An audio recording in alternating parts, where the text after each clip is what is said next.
नवी मुंबई व रायगड जिल्ह्यातील ताज्या बातम्या आणि घडामोडींसाठी सबस्क्राइब करा वादळवारा लाईव्ह चॅनल आणि दाबा बेल आयकॉन। उरणचे लेक यशश्री शिंदे प्रकरण सध्या उरणमध्ये धुमसत आहे। नागरिकांचा आक्रोश, मारेकऱ्याला पकडण्याची आर्त मागणी, संताप आणि तीव्र निषेधाचं वातावरण उरणमध्ये सध्या आहे। त्यातच आता सर्वपक्षीय नेत्यांनी उरणकडे धाव घेतली। शिवसेना ठाकरे गटाच्या नेत्यांनी या प्रकरणी तीव्र शब्दात संताप व्यक्त केलाय। या प्रकरणी विधान परिषदेचे विरोधी पक्षनेते आणि ठाकरे गटाचे नेते अंबादास दानवे यांनी उरणमध्ये येत पीडित तरुणी यशश्री शिंदे हिच्या कुटुंबियांची भेट घेतली। यावेळी त्यांच्यासोबत किशोरी पेडणेकर, मनोहर शेठ भोईर तसंच शिवसेना कार्यकर्ते उपस्थित होते। मारेकरी हे यशश्रीची हत्या करण्यासाठीच उरणमध्ये आले होते। पोलीस आपल्या पद्धतीने तपास करत आहेत। पोलिसांवर आपला विश्वास आहे असं वक्तव्य अंबादास दानवे यांनी यावेळी केलं। जी पीडित आहे तिच्या कुटुंबियांची आम्ही भेट घेतलेली आहे। अशा घटना कोणावरही येऊ नये, ज्या दुर्दैवी पद्धतीनं या मुलीची हत्या झालेली ते निषेधार्ह आहेच। आरोपींना जनतेची मागणीच असते की आरोपींना ताबडतोब फासावं लागतं, पण आपल्याला तर कायद्याच्या प्रोसेसने जावं लागेल आणि वाटतं पोलीस तपास करतात। परंतु ही घटना घडली याचा अर्थ असा की ही व्यक्ती या मुलीचा अशा पद्धतीनं हत्या करण्यासाठीच इथं आलेली होती। असं असताना पोलिसांना तिने इंटिमेट केलेलं नव्हतं, पण तिनं काही मित्रांना कळवलेलं होतं। पोलिसांनी त्यांच्या पद्धतीनं तपास केलेला आहे, पण हेही सत्य की अजून आरोपी पकडले नाही। सर, ही चौकशी CID कडे देण्याची मागणी होते, या संदर्भात काही आता आपण घाई करू नये, अजून पोलिसांना थोडासा वेळ दिला पाहिजे।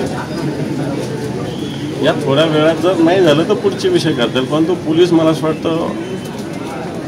वाटत नाही फार वेळ लागेल। येणाऱ्या 24-48 तासात पोलीस 100% आरोपीला पकडू शकतील असं मला तरी वाटतं। आयुक्तांची आता भेट घ्यायला चाललेले आहात आपण? आयुक्तांशी बोलून या सगळ्या विषयासाठी। आता सगळ्या गोष्टी काही 4 लोकांमध्ये नाही बोलता येत। काही गोष्टी घटना नेमकी घडलेली कशी आहे, आरोपी कोण आहे, तो कुठे जाऊ शकतो, पोलिसांना 100% CDR रिपोर्टून तो कळेल। तो काही पुढे जाऊ शकत नाही, या देशाच्या बाहेर जाऊ शकत नाही, कुठं पळून जाऊ शकत नाही, त्याच्यामुळे तो पोलीस पकडतील। आपले पोलीस तेवढे सक्षम आहे। पण याचं आता राजकारण आता भाजपने सुरू केलेलं दिसतंय।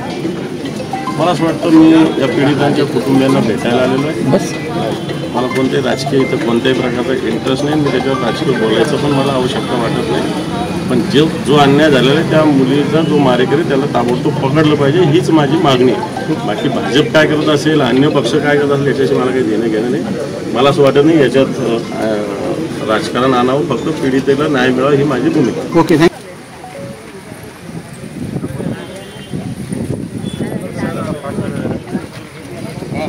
परिस्थिती बघितली तर आज प्रत्येक टपरीवरती चरस गांजा हा विक्री केला जातो, खुलेआम विक्री केला जातो। या संदर्भात तक्रार घेऊन सुद्धा कुठलीच पावलं उचलली गेली नाहीत। या संदर्भात आपण काय करू इच्छिता? मी आता पोलीस आयुक्तांची भेट घेणार आहे नवी मुंबईच्या। आपण सांगितलेला मुद्दा निश्चित पोलीस आयुक्तांच्या कानावर। आरोपी लवकरात लवकर यावा आणि त्याला कठोर कारवाई मिळावी किंवा फास्ट ट्रॅकमध्ये ही केस चालावी, याच्यासाठी आपण काय मागणी करणार आहोत? आरोपी येत नसतो, आरोपी पकडावा लागतो। आरोपी यायचा असता तर त्यांनी गुन्हा करून पोलिसांच्या स्टेशनमध्ये गेला असता, त्याला पकडावंच लागेल। आणि मला असं वाटतं आपली पोलीस थोडी निश्चित जर ठरवलं पोलिसांनी तर फार वेळ त्याला पकडायला लागणार नाही, एवढं मी तुम्हाला 100%। पीडित कुटुंबाला आपण भेटलात, नक्की कशा प्रकारे पीडित कुटुंबाचं तुमचं बोलणं झालं आणि तिला न्याय मिळावा यासाठी आपल्याकडून काय प्रयत्न केले जाणार? 100% प्रयत्न होतील, कारण या राज्यामध्ये एकीकडे लाडकी बहीण म्हणून मोठा गवगवा होतोय आणि एकीकडे आपल्या बहिणींच्या दिवसा ढवळ्या हत्या होत आहेत।